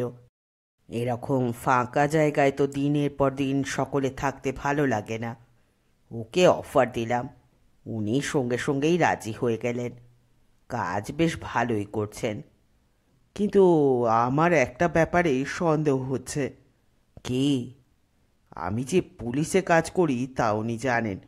আমার দিকে বারবার কীরকমভাবে যেন তাকাচ্ছিলেন। জ্যোতিদা হেসে বলল, পুলিশের লোকদের তো দেখলেই চেনা যায়, সবাই চিনতে পারে। প্রিয়ব্রত বলল, মোটেই না, আমায় দেখে কেউ পুলিশ বলে ভাবে না কখনো। তুই যতই রবীন্দ্রসঙ্গীত করিস, তবু তোর মুখ চোখে একটা পুলিশ পুলিশ ভাব আছে। তা নয় হলো, কিন্তু উনি আমায় পুলিশ বলে চিনতে পারলেই বা ভয় পাবেন কেন? ভয় পেয়েছেন তুই কি করে বুঝলি? নইলে আমাদের সবাইকে লঞ্চে ফিরে যাওয়ার জন্য জোর করছিলেন কেন অত? সত্যিই তো এখানে সাপখোপের ভয় আছে। তাহলে আমরা সবাই তো লঞ্চে গিয়ে ঘুমোতে পারতাম। তুই একা থাকবি কেন এখানে? কাল খুব ভোরে জেলেরা আসবে। অত ভোরে ঘুম ভেঙে লঞ্চ থেকে আসা আমার পক্ষে মুশকিল। আমি এক সময় বাইরে জেলেদের দিয়ে কাজ করাই তো, কাল তাদের পেমেন্ট দিতে হবে। তোর কাছে কত টাকা আছে? তা প্রায় 1040 টাকা। ওরে বাবা, অত টাকা নিয়ে তুই এখানে এই ফাঁকা জায়গায় একা থাকতে চেয়েছিলি? চোর ডাকাতের ভয় নেই? জ্যোতিদা শার্ট তুলে তার কোমরটা দেখালো। সেখানে একটা পিস্তল বাঁধা আছে। একটু হেসে জ্যোতিদা বলল, অত ভয় পেলে এখানে কাজ করা চলে না, বুঝলি? এটা সবসময় আমার কাছে থাকে। আমি এটা ব্যবহার করি না, শুধু লোককে জানিয়ে রাখি। বরদাও জানে। প্রিয়ব্রত বলল, একটা পিস্তলে কি হয়? তোরটা এনেছিস? সে প্রশ্নে সোজাসুজি কোনো উত্তর না দিয়ে প্রিয়ব্রত বলল, এখানে মাইলের পর মাইল কোনো থানা পুলিশ নেই। দল বেঁধে একদল ডাকাত যদি আসে, তাদের আটকানো সোজা কথা নয়। জ্যোতিদা বলল, ভেরি চালানো যে সোজা নয়, এবার বুঝলি তো? নানা রকমের বিপদের ঝুঁকি তো আছেই। বাইরে শোয়া গেল না, কারণ একটু বাদেই টিপ টিপ করে বৃষ্টি শুরু হলো। বিমানকেও চলে আসতে হলো ঘরের মধ্যে। চারদিকে শুধু ব্যাঙের ভোক্কো ভোক্কো, মট মট মট মট, এই রকম নানা রকম ডাক, আর কোনো শব্দ নেই। বিমান একটা জানলা দিয়ে চেয়ে রইল বাইরে। আকাশ মেঘে ছেয়ে গেছে বলে আর জ্যোৎস্না নেই। অন্ধকারে কিছুই দেখা যায় না, তবু বাইরে চেয়ে থাকতে ভালো লাগে। জ্যোতিদা বলল, দরজা জানলা সব বন্ধ করে দিতে হবে, বৃষ্টি পড়লেই সাপ ঘরে ঢুকতে চায়। প্রিয়ব্রত শুয়ে শুয়ে গান জুড়ে দিল। আমি কি গান গাবো যে ভেবে না পাই, মেঘলা আকাশে উতলা বাতাসে। পরপর 7খানা গান গেয়ে প্রিয়ব্রত চুপ করল। জ্যোতিদা এরই মধ্যে নাক ডাকাতে শুরু করেছে। তারপর একসময় প্রিয়ব্রতও শুরু করলো নাক ডাকানো। দুই বন্ধুতে যেন পাল্লা দিতে লাগলো। বিমানের আর ঘুমই আসে না। দুপাশে দুজন এমন নাক ডাকালে ঘুমোনো যায়? যেন মেঘ ডাকার চেয়েও চড়ে। দুজনের আওয়াজ আবার দুরকম। জ্যোতিদা ডাকছে ঘর ঘর ঘ্যারো ঘ্যারো ঘ্যাস, আর প্রিয়ব্রত ডাকছে ঘ্যাসো ঘ্যাসো ঘ্যাসো ঘ্যাসো ফুর। এরই মধ্যে একটা অন্যরকম শব্দ শুনে বিমান কান খাড়া করল। খপ করে যেন একতাল মাটি পড়ার শব্দ হলো কোথাও। বিমানের পায়ে খানিকটা ঠান্ডা হাওয়া লাগলো। ঘরের এক কোণে একটা হ্যারিকেন জ্বালানোই ছিল। তার ফ্যাকাশে আলোয় বিমান দেখল তার পায়ের কাছে দেওয়ালের দিকে যেন একটা মানুষের হাত মাটি ফুঁড়ে বেরিয়ে আসছে। ঘরের ভিতরটা মাটির, তার উপর খানিকটা উঁচু করে মাটির দেওয়াল, তারপর দরমার বেড়া। মাটির দেওয়াল এক জায়গায় ফাঁক হয়ে গেল। সেখান থেকে প্রথমে দুটো হাত, তারপর একটা মানুষের মুখ দেখা গেল। কি বীভৎস সেই মুখখানা! ঠিক যেন নরকের কোনো প্রাণী। খড়ির মতো সাদা, চামড়া কিংবা মাংস নেই, শুধু হাড়, আর চোখের জায়গায় শুধু দুটো গর্ত। বিমানের ধারণা সে প্রিয়দা বলে একবার চিৎকার করেছে, কিন্তু আসলে তার গলা দিয়ে কোনো আওয়াজ বেরোয়নি। ততক্ষণে সেই লোকটা ঢুকে পড়েছে ঘরের মধ্যে। মুখখানা ওরকম সাদা হলেও সারা গা তেল চুকচুকে কালো। বিমান ভীতু নয়, কিন্তু লোকটাকে দেখে তার গলা শুকিয়ে গেছে, কিছুতেই কথা বলতে পারছে না। লোকটা ঘাড় ঘুরিয়ে একবার তিনজনকে দেখে নিল। বিমানের মনে হলো এ মানুষ নয়, অন্য কোনো রকমের প্রাণী। মানুষের ওরকম মুখ হয় না, কিংবা ও কি ভূত? তারপর বিমান দেখল দেওয়ালের গর্ত দিয়ে অবিকল আর একটা ওই রকম মুখ বেরিয়ে আসছে। প্রথম লোকটা একবার পেছন ফিরে দ্বিতীয়জনকে দেখে নিয়েই অমনি সঙ্গে সঙ্গে ঝাঁপিয়ে পড়ল জ্যোতিদার উপরে। দু হাতে গলাটা চেপে ধরল। এবার আপনা আপনি বিমানের গলা দিয়ে একটা দারুণ জোর চিৎকার বেরিয়ে এলো, প্রিয়দা! সেই ডাক শোনার আগেই প্রিয়ব্রত তড়াক করে এক লাফে একদম দাঁড়িয়ে পড়ল। জ্যোতিদাকে সাহায্য করার কোনো রকম চেষ্টা না করে তেড়ে গেল দ্বিতীয় লোকটার দিকে। দ্বিতীয় লোকটার হাতে ঝলসে উঠল একটা ছুরি। প্রিয়ব্রত সেই ছুরিবদ্ধ হাতখানা ধরে ফেলে ক্যারাটের প্যাচে লোকটাকে উল্টে এক আছাড় মারল। আর প্রায় সঙ্গে সঙ্গেই গর্ত দিয়ে মুখ বাড়ানো তৃতীয় একটা লোকে কষালো খুব জোর এক লাথি। আহ, এরা কি ছাই একটু ঘুমোতেও দেবে না? এই বলে উঠে বসেছে জ্যোতিদা। বিমান দেখল জ্যোতিদার বুকের ওপর বসা সেই বিভৎস লোকটা ছিটকে গিয়ে পড়ে আছে ঘরের কোণে। জ্যোতিদা খুব লম্বা চওড়া চেহারার লোক নন, কিন্তু গায়ে সাংঘাতিক জোর। জ্যোতিদা জিজ্ঞেস করল, আর কটা আছে? প্রিয়ব্রতর লাথি খেয়ে তৃতীয় মুখটা বাইরে বেরিয়ে গেছে, আর ভেতরে ঢোকেনি। ঘরের মধ্যে লোক দুটো অজ্ঞান হয়নি, মার খেয়ে খানিকটা হতবম্ব হয়ে গিয়েছিল। প্রিয়ব্রত আর জ্যোতিদার নাক ডাকছিল।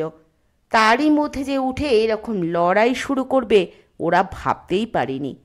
জ্যোতিদা বলল, ব্যাটারা ছিচকে চোর, আবার মুখোশ পরে ভয় দেখাতে এসেছে। খুব সাহস বেড়েছে তোদের, হ্যাঁ? দ্বিতীয় লোকটার হাতের ছুরিটা পড়েছিল মাটিতে। সে হঠাৎ লাফিয়ে ছুরিটা নিতে যেতেই প্রিয়ব্রত বিদ্যুৎ গতিতে পা দিয়ে লোকটার হাত চেপে ধরল। চেঁচিয়ে বলল, বিমান, কি দেখছিস হা করে? ছুরিটা সরিয়ে নে। ঠিক এই সময় কেউ বাইরে থেকে এক হ্যাচকা টানে জানলাটা খুলে ফেলল, আর অমনি সেখান থেকে ছুটে এলো পর পর দুটো গুলি। একটা গুলি লাগলো প্রিয়ব্রতর গায়ে। সে উহ করে পড়ে গেল মাটিতে। চোখের নিমেষে জ্যোতিদাও গুলি চালালো জানলার দিকে। প্রিয়ব্রত আহত অবস্থাতেও চেঁচিয়ে বলল, বিমান, মাটিতে শুয়ে পড়, দেওয়ালের দিকে গড়িয়ে যা। জ্যোতিদা ছুটে গিয়ে জানলার ধার ঘেঁষে দাঁড়িয়ে আরও দুবার গুলি চালালো বাইরে। ঘরের ভেতরের লোক দুটো হামাগুড়ি দিয়ে জ্যোতিদার দিকে এগিয়ে যাওয়ার চেষ্টা করতেই প্রিয়ব্রত বলল, সাবধান, একদম শেষ করে দেব। প্রিয়ব্রতর হাতে ঝকঝকে রিভলভার। দেওয়ালে ঠেস দিয়ে বসে সে বাঁ হাতে রিভলভারটা তুলে আছে। তার বাঁ কাঁধ থেকে রক্ত গড়াচ্ছে ভলকে ভলকে। বিমানের হাতে ছুরি। সেই ছুরিটা তুলে নেবার পর তার আবার সাহস ফিরে এসেছে। লোক দুটো প্রিয়ব্রতর হাতের রিভলভার দেখে থমকে যাওয়ায় সে এগিয়ে গিয়ে একটা লোকের মুখ থেকে এক টানে মুখোশটা ছিঁড়ে নিল। সাধারণ কাগজে আঁকা কঙ্কালের মুখোশ। অস্পষ্ট আলোয় এই মুখোশ থেকেই বিমান ভয় পেয়েছিল। বাইরেটা চুপচাপ হয়ে গেছে, আর কেউ গুলি ছুটছে না। জ্যোতিদার অদ্ভুত সাহস। এরই মধ্যে দরজা খুলে সে রিভলভার হাতে বাইরে বেরিয়ে গেল।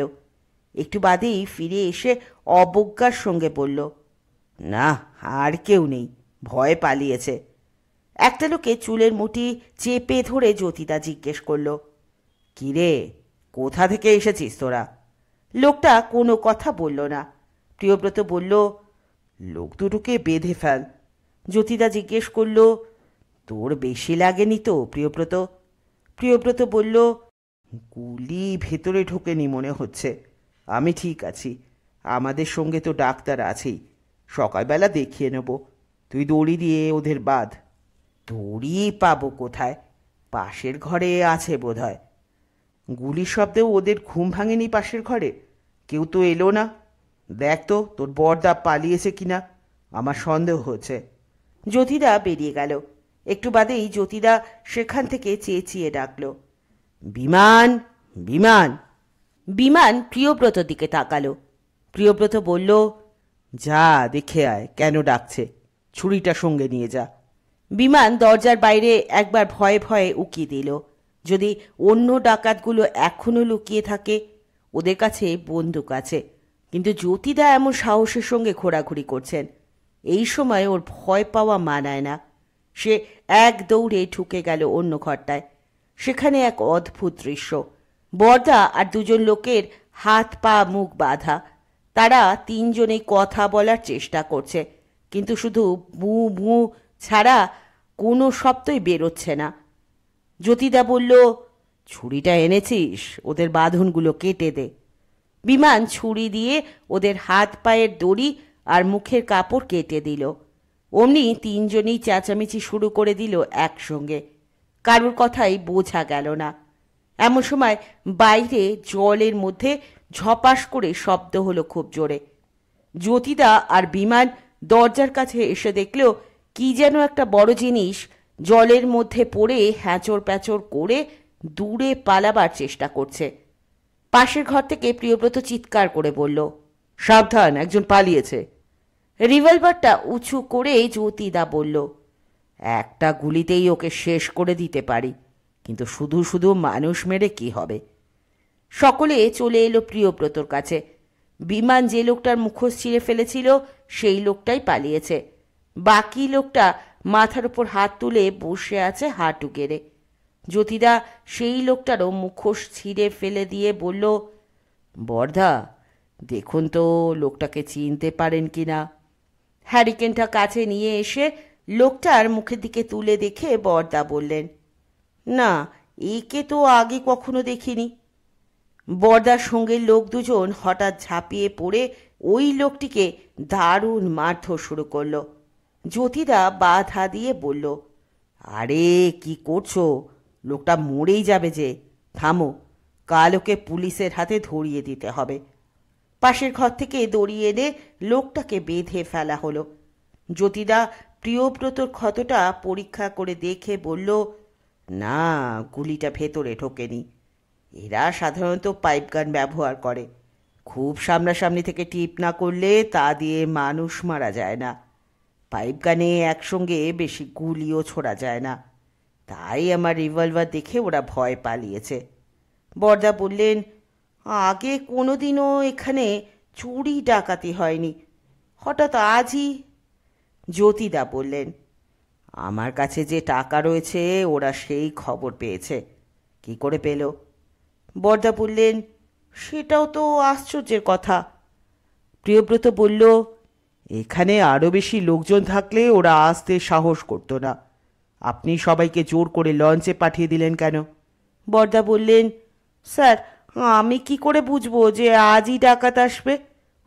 বাবা রে বাবা, ভাবলেও গায়ে কাটা দেয়। হঠাৎ চোখ মেলে দেখি বুকের ওপর যেন একটা জমদূত বসে আছে। এই লোকটাই বোধহয়। জ্যোতিদা জিজ্ঞেস করলো, এই তোর নাম কি? লোকটা তবু কোনো কথা বলে না, চোখ দুটো গোল গোল করে এক দৃষ্টিতে চেয়ে থাকে। প্রিয়ব্রত বলল, আজ রাতটা কাটুক, কাল সকালে আমি ওর মুখ থেকে ঠিক কথা বার করব। এক টুকরো পরিষ্কার ন্যাকড়া পাওয়া যাবে? আমার কাঁধটা একটু ব্যান্ডেজ করা দরকার। বরদা অমনি নিজের ধুতির খানিকটা ফ্যাঁস করে ছিঁড়ে ফেললেন।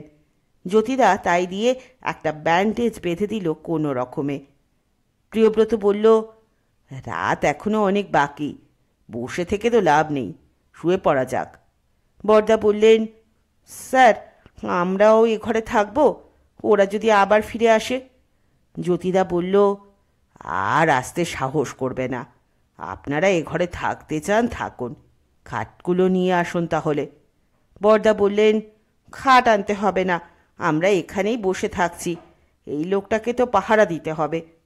জ্যোতিদা আর প্রিয়ব্রত ঘুমিয়ে পড়ল একটু বাদেই, আবার নাক ডাকতে লাগল। বিমানের কিন্তু আর কিছুতেই ঘুম এলো না।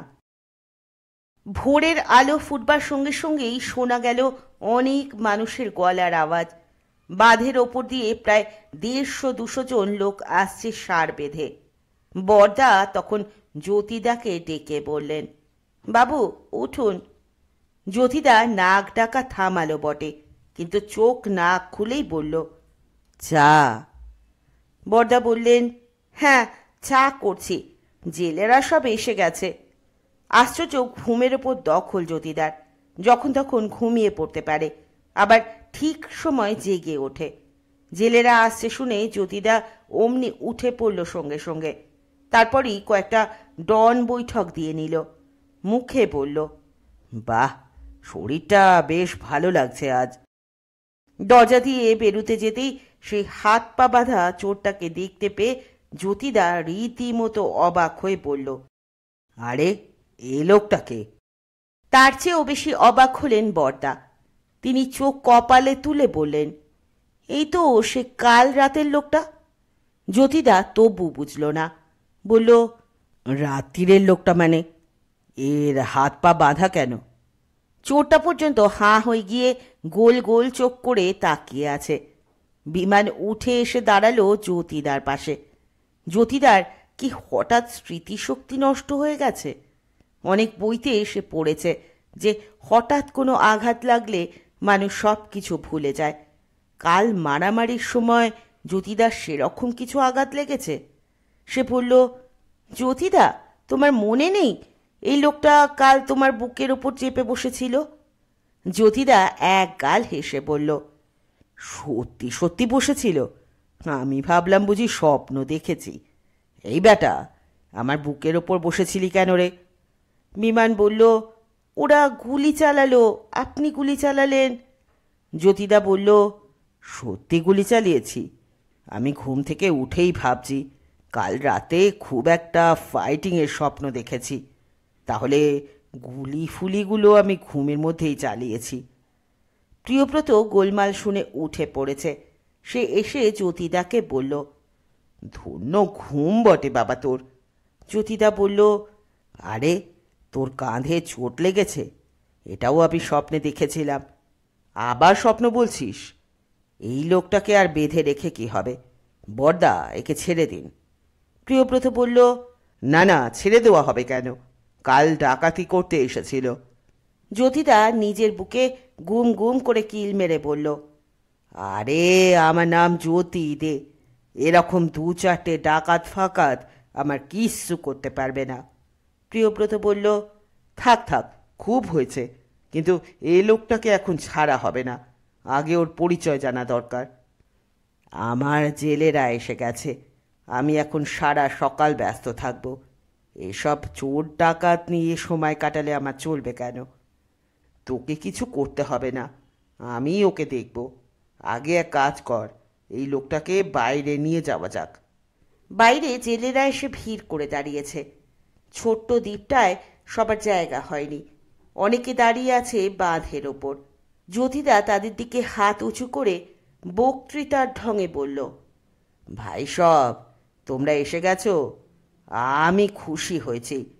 এক্ষুনি কাজ শুরু হবে, কিন্তু তার আগে মানে কাল রাতে আমি একটা মজার স্বপ্ন দেখেছি। তোমরা সেটা একটু শুনবে? জেলেরা সবাই হো হো করে হেসে উঠল। প্রিয়ব্রত বলল, এ ছেলেটাকে নিয়ে আর পারা যায় না, সব সময়ই আর কি। জ্যোতিদা বলল, স্বপ্নে দেখলাম আমার এখানে ডাকাতরা এসে হামলা করছে। তারপর সকালবেলা ঘুম থেকে জেগে উঠে দেখি ঘরের মধ্যে সত্যি সত্যি একটা ডাকাত হাত পা বাঁধা অবস্থায় পড়ে আছে। ব্যাটার এমন সাহস, আমার বুকের ওপর চেপে বসেছিল। আমার বুকে একটা গন্ডার এসে দাঁড়ালেও যে আমি সেটাকে ঝেড়ে ফেলে দিতে পারি তা তো এ ব্যাটা জানে না। জেলেরা আবার হাসতে লাগলো। জ্যোতিদার ব্যবহারের মধ্যে কোনো বাবু বাবু ভাব নেই বলে এখানকার সবাই ওকে ভালোবাসে। এবার প্রিয়ব্রত হাত পা বাঁধা চোরটাকে ঠেলে সামনে এনে বলল, তোমরা দেখো তো একে কেউ চেনো কি না? সবাই হঠাৎ হাসি থামিয়ে একেবারে থ হয়ে গেল। ওরা ভেবেছিল জ্যোতিদা ওদের সঙ্গে মজা করছে এমনি এমনি। প্রিয়ব্রত আবার জিজ্ঞেস করল, কেউ চেনো একে? অনেকে লোকটাকে দেখবার জন্য এগিয়ে এলো। একটা হুড়োহুড়ি পড়ে গেল সেখানে, কিন্তু কেউ চিনতে পারল না লোকটাকে। প্রিয়ব্রত তাতেও নিরাশ না হয়ে বলল, ঠিক আছে, আমি ওর পরিচয় বার করব। কতক্ষণ ও চুপ করে থাকবে? জ্যোতিদা বলল, দেখিস বেশি মারধর করিস না, সকালবেলা আমার মারধর একদম ভালো লাগে না। প্রিয়ব্রত বলল, মারবার দরকার নেই, আমার অন্য কায়দা আছে। এখন যাক, আগে চাটা খেয়ে নি। বিমানের ইচ্ছে করছে তক্ষুনি স্বপনের কাছে গিয়ে কালকের রাত্রিরের ঘটনাটা শোনাতে। সে বলল, জ্যোতিদা, আমি লঞ্চে চলে যাব, ওরা বোধহয় এখনো ঘুম থেকে ওঠেনি।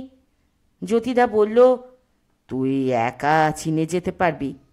হ্যাঁ, বাঁধের ওপর দিয়ে দৌড়ে চলে যাব। বাঁধ তো একটা নয়, এদিক ওদিক অনেকগুলো আছে। আচ্ছা যা, খানিক দূর গেলেই দেখতে পাবি লঞ্চটা। ডাক্তারকে পাঠিয়ে দে এখানে, প্রিয়র কাঁধটা একটু দেখাতে হবে। বিমান দৌড়তে শুরু করলো। ভোরের হাওয়ায় বেশ একটা ঠান্ডা ঠান্ডা ভাব আছে। এখনো আকাশে সূর্য ওঠেনি, কিন্তু আলো ফুটে গেছে। বাঁধের দুপাশের জল একেবারে শান্ত। ওই জলের মধ্যে রয়েছে হাজার হাজার লক্ষ লক্ষ মাছ। সত্যি রাস্তা চেনা খুব সহজ নয়। এক বাঁধ থেকে আরও দু তিনটে বাঁধ অন্যদিকে বেঁকে গেছে। কোথাও রয়েছে তেমাথা চৌমাথার মতো মোড়। একসময় নদীর ওপর লঞ্চটা দেখতে পেয়ে বিমান বুঝতে পারল সে আসলে অনেক দূরে চলে এসেছে। সে আবার উল্টো দিকে ফিরল। বাতরা যেখানে শুরু হয়েছে সেখানকার মন্দিরের কাছে পৌঁছল বিমান। এখান থেকে লঞ্চটা খুব কাছেই। এই! বিমান দারুণ চমকে উঠল। হঠাৎ কে চেঁচিয়ে উঠল বিকট গলায়। কারুকে তো দেখা যাচ্ছে না। বিমান আড়ষ্ট হয়ে দাঁড়িয়ে পড়ল। বোম ভোলানাথ! আবার চিৎকারটা উঠতেই বিমান ডান দিকে মুখ ফেরালো। তখন দেখলো বাঁধের গায়ে হেলান দিয়ে শুয়ে আছে সেই পাগলটা। তার মুখের দাড়ি গোফের জঙ্গলের মধ্যে চোখ দুটো জল জল করছে। পাগল দেখলেই বিমানের ভয় করে। যদিও জ্যোতিদা আর রমেনদা বলেছিল যে এই পাগলটা কারুকে কিছু বলে না, মন্দিরের কাছেই থাকে সব সময়, কিন্তু লোকটার চেহারার মধ্যে কেমন যেন একটা হিংস্র ভাব আছে। অনেক সন্ন্যাসীকে দেখলেও এরকম ভয় ভয় লাগে। বিমানকে ওই পাশ দিয়ে যেতে হবে। তার বুক ঢিপ ঢিপ করছে। সে এক পা করে এগোলো, ঠিক যেমন রাস্তায় শুয়ে থাকা ষাঁড়ের পাশ দিয়ে যেতে কিংবা বড় অ্যালসেশিয়ান কুকুর দেখলে গা ছমছম করে।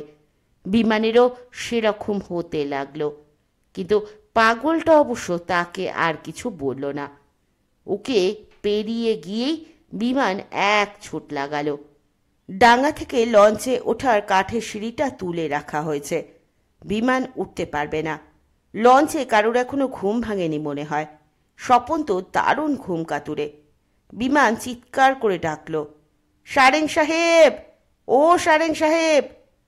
ওপরের কেবিন থেকে মুখ বাড়িয়ে স্বপন বলল, কে? তারপর তাড়াতাড়ি চশমাটা পরে নিয়ে আবার বলল, ও বিমান, তুই দাঁড়া, সিঁড়ি লাগিয়ে দিচ্ছি। সিঁড়িটা ডেকের ওপরেই পড়ে থাকে। স্বপন সেটা ঠেলতে ঠেলতে এনে নিচে নামিয়ে দিল।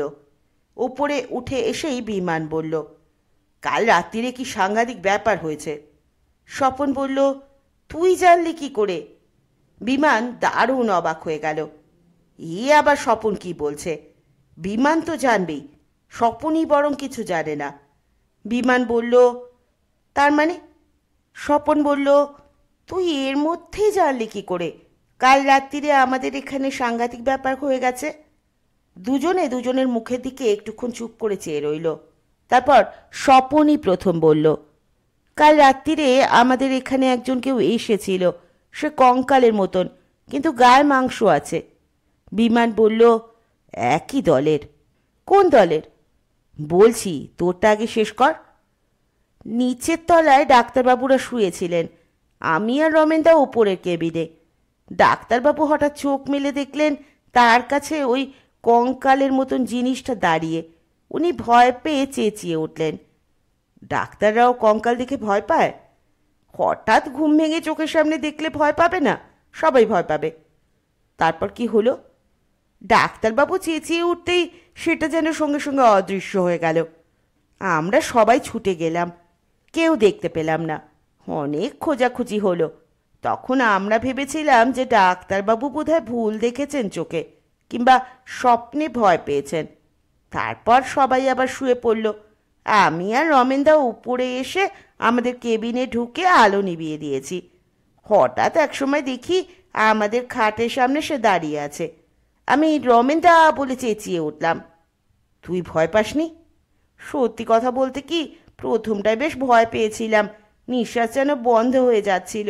রমেনদার কিন্তু সাহস আছে। রমেনদা লাফিয়ে উঠে ওকে জড়িয়ে ধরল, আর সে রমেনদার মুখে দুম দুম করে ঘুষি মারতে লাগলো।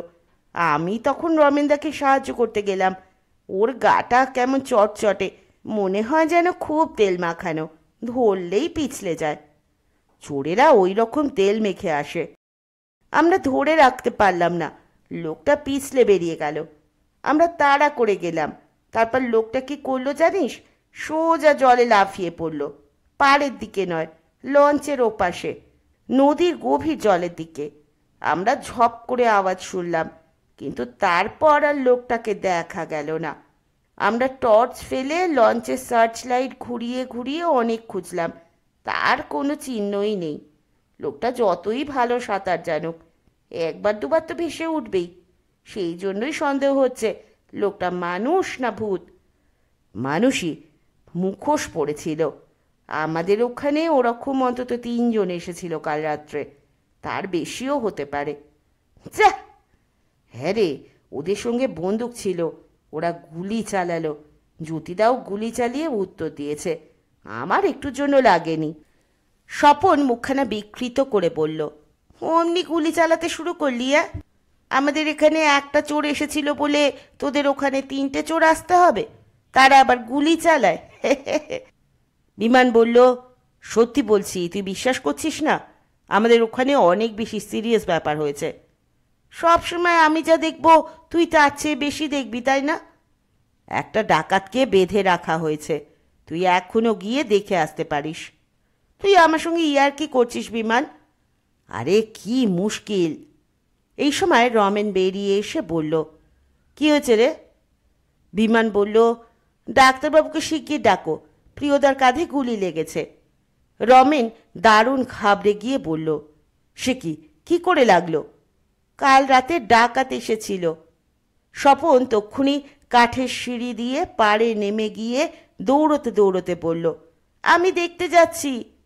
রমেন তক্ষুনি নিচের ক্যাবিনে গিয়ে ডাক্তার সেনকে ডেকে তুলল। লঞ্চটা বেশ ফাঁকা। আকবর আলী আর 2-3 জন খালাসি গতকাল সন্ধেবেলা ওদের এক আত্মীয়র বাড়ি গেছে মাইল 10 দূরে, পরের দিন ফিরবে। 2 জন লোককে লঞ্চ পাহারা দেওয়ার জন্য রেখে ওরা সবাই চলল ভেরির দিকে। ডাক্তার সেন প্রিয়ব্রতর কাতরা পরীক্ষা করে দেখে অবাক হয়ে বলল, এ কি, আপনি ঘুরে বেড়াচ্ছেন? আপনার তো বেশ জ্বর এসে গেছে দেখছি। কাঁধ ব্যথা হচ্ছে না খুব? প্রিয়ব্রত ব্যাপারটা উড়িয়ে দেবার ভঙ্গি করে বলল, এমন কিছু না, আপনি একটা ভালো করে ব্যান্ডেজ বেঁধে দিন তো। ডাক্তার বললেন। সঙ্গে তো ওষুধপত্র কিছু আনিনি। প্রিয়ব্রত বলল, ওষুধের দরকার নেই, ভালো করে বেঁধে রাখলেই হবে। এখন আমার অনেক কাজ আছে। সবাই মিলে পরামর্শ করবার জন্য ঘরের ভেতরে গিয়ে বসল। প্রিয়ব্রত জিজ্ঞেস করল, থানা এখান থেকে কত দূরে? জ্যোতিদা বলল, থানা তো সেই পাথর প্রতিমায়, এখান থেকে 15-16 মাইল দূর হবে। প্রিয়ব্রত বলল, সেখানে যেতে আসতেই তো অনেক সময় লেগে যাবে, তবু একটা খবর দিয়ে রাখা দরকার। রমেন বলল, একটা লোক পাঠিয়ে দিচ্ছি আমি, চোরটাকেও কি সঙ্গে পাঠাবো? প্রিয়ব্রত বলল, না, ও থাক এখানেই, দেখি ওর কাছ থেকে যদি আরও কথা বার করা যায়। লোকটা কিছুতেই মুখ খুলতে চাইছে না। বিমান পাশ থেকে বলে উঠল, প্রিয়দা, ওই লোকটাকে উদ্ধার করবার জন্য যদি ডাকাতের দলটা আজ রাত্রিরে আবার আসে? প্রিয়ব্রত বলল, ধুত, তোরা তো কমিক্স পড়িস, তার ডাকাতরা ওই রকম আসে। এদেশের ডাকাতরা পরপর দুদিন এক জায়গায় কখনো আসে না। কিন্তু কথা হচ্ছে, এতদিন এখানে ডাকাতি হয়নি, হঠাৎ কাল রাতেই ডাকাত পড়ল কেন? ডাক্তার সেন বললেন, ডাকাতরা তো হঠাৎ একদিনই আসে। প্রিয়ব্রত বলল, জ্যোতির কাছে অনেক টাকা ছিল, সে খবর ডাকাতরা পেল কি করে? এখানকার কেউ কি খবর দিয়েছে? জ্যোতিদা হেসে বলল, তোদের বড্ড সন্দেহবাতিক, এখানকার কে খবর দেবে? তুই বড়দাকে সন্দেহ করেছিলি, দেখলি তো বড়দাকে হাত পা বেঁধে রেখেছিল। প্রিয়ব্রত বলল, হুম। জ্যোতিদা বলল, জেলেদের আসবার জন্য খবর দেওয়া হয়েছিল, সেটাই রটে গেছে চারদিকে।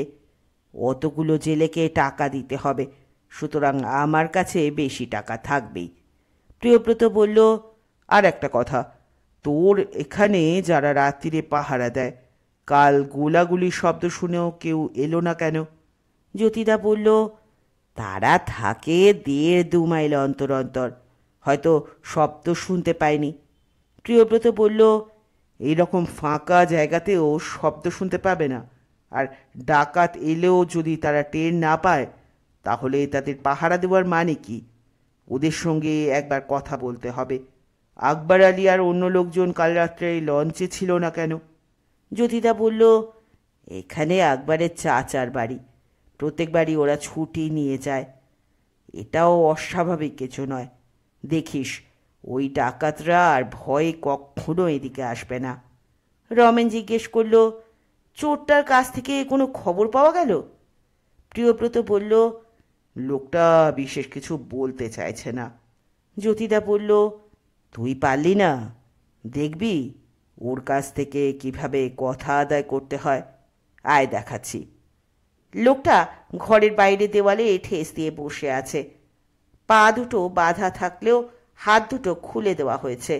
ওর সামনে রাখা রয়েছে 1 থালা মুড়ি আর 2খানা মাছ ভাজা। লোকটা কিছুই খায়নি। জ্যোতিদা বলল, রমেন, ওর একটা হাত ধরতো। তারপর জ্যোতিদা আর রমেন দুদিক থেকে লোকটাকে ধরে শূন্যে তুলে নিয়ে চলল জলের দিকে। তারপর লোকটাকে জলের মধ্যে ছুঁড়ে দিয়ে জ্যোতিদা নিজেও অনেকটা নেমে লোকটার মাথা চেপে ধরল। একটু বাদে জ্যোতিদা ছেড়ে দিতেই লোকটা নিঃশ্বাস নেওয়ার জন্য হাঁকু পাকু করে মুখ তুলল। জ্যোতিদা জিজ্ঞেস করল, এবার বল বেটা, তোর নাম কি? লোকটা তখনও কিছু বলছে না দেখে জ্যোতিদা আবার লোকটার মাথা জলে ঠেসে ধরে বলল, আজ তোকে চুবিয়েই মেরে ফেলবো, বল। এবার বেশ দেরি করে জ্যোতিদা ছাড়ল। লোকটা মুখ তুলে ভয়ের চোটে শব্দ করতে লাগলো। জ্যোতিদা বলল, এখন বলবি না আবার দেব? লোকটা বলল, বাবু, আমার নাম দেবা। দেবা? দেবা কি? দেবা দাস। তোদের দলের সর্দারের নাম কি? হরেন, হরেন পাল। তোদের আড্ডা কোথায়? সীতারামপুর। ফের মিথ্যে কথা। প্রচণ্ড ধমক দিয়ে জ্যোতিদা লোকটার ঘাড় ধরে আবার জলে ডুবিয়ে দিল। লোকটা প্রাণপণে নিজেকে ছাড়াবার চেষ্টা করতে লাগলো, কিন্তু জ্যোতিদার গায়ে সাংঘাতিক জোর। এবার ছাড়া পেয়ে লোকটা বলল, বাবু আর মারবেন না, সত্যি কথা বলছি। বল, তোদের সর্দারের নাম কি? বিশে সর্দার। তোদের আড্ডা কোথায়? চর হেতালিয়া। ফের মিথ্যে কথা, এবার তোকে শেষ করে দেব। বাবু আপনার পায়ে পড়ি, এবার মিছে বলিনি, সত্যি কথাই বলেছি। ঠিক? হ্যাঁ বাবু। সবাই পাড়ে দাঁড়িয়ে এই দৃশ্য দেখছিল। স্বপন বিমানের কানে কানে বলল, আমার ধারণা লোকটা এখনো মিথ্যে কথা বলছে। বিমানের একটু কষ্টই হচ্ছিল লোকটার জন্য। সে বলল, না না, আর মিথ্যে কথা বলতে সাহস পাবে না। স্বপন বলল, লোকটার কিন্তু মনের জোর এখনো আছে বেশ। কি করে বুঝলি? লোকটা এখনো বাঁ হাতটা মুঠো করে আছে, আমি প্রথম থেকেই লক্ষ্য করেছি। ও কখনো বাঁ হাতটা খোলে না। বিমান বুঝল স্বপনের কথাটা ঠিকই, সেও কখনো লোকটাকে বাঁ হাত খুলতে দেখেনি।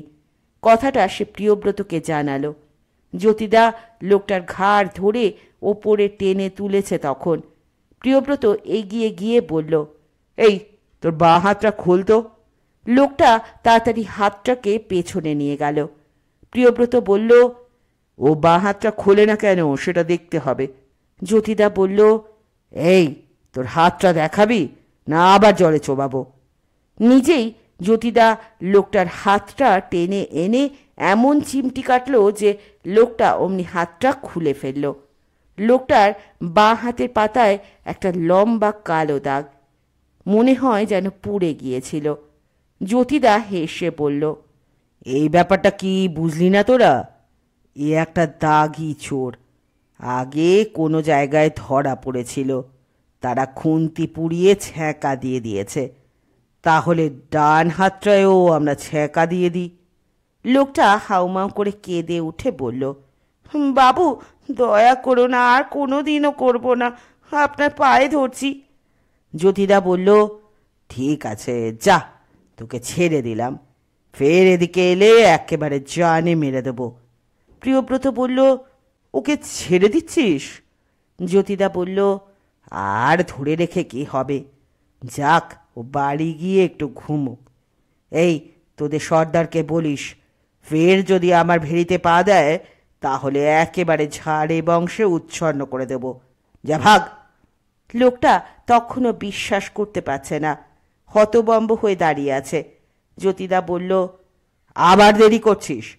এই যে প্রিয়ব্রত বাবুকে দেখছিস, ইনি পুলিশের লোক, এক্ষুনি তোকে জেলে পুরে দেবে কিন্তু। লোকটা তখন পিছু হটতে শুরু করলো। সে ভারী মজার দৃশ্য। ওদের সকলের দিকে ফ্যাল ফ্যাল করে তাকিয়ে এক পা করে পিছু হটতে লাগলো। আর একটু হলে জলেই পড়ে যেত। জ্যোতিদা হো হো করে হেসে উঠতেই সে হঠাৎ পেছন ফিরে টেনে দৌড় লাগালো। বাঁধের ওপর অনেক খুন দেখা গেল তাকে। তারপর এক সময় মিলিয়ে গেল। এরপর বহুক্ষণ ধরে আলোচনা চলল কাল রাত্রের ডাকাতি বিষয়ে। ডাক্তার সেন একটু একটু ভয় পেয়েছেন মনে হয়। তিনি আজই ফিরে যেতে চান, কিন্তু তার উপায় নেই। সারেঙ্কালকের আগে ফিরবে না। স্বপন আর বিমানের অবশ্য খুবই ভালো লাগছে। ওরা মনে মনে ভাবছে, আজ রাত্রিরে যদি আবার ডাকাত আসে তাহলে বেশ ভালো হয়। জ্যোতিদা সত্যি আশ্চর্য মানুষ, একটুও ভয় ডর নেই। শুনছিলেন সুনীল গঙ্গোপাধ্যায়ের লেখা জঙ্গলের মধ্যে গম্বুজের প্রথম পর্ব। খুব তাড়াতাড়ি ফিরব দ্বিতীয় তথা শেষ পর্ব নিয়ে। ততক্ষণ পর্যন্ত সকলে ভালো থাকবেন, সুস্থ থাকবেন, পাশে থাকবেন। নমস্কার।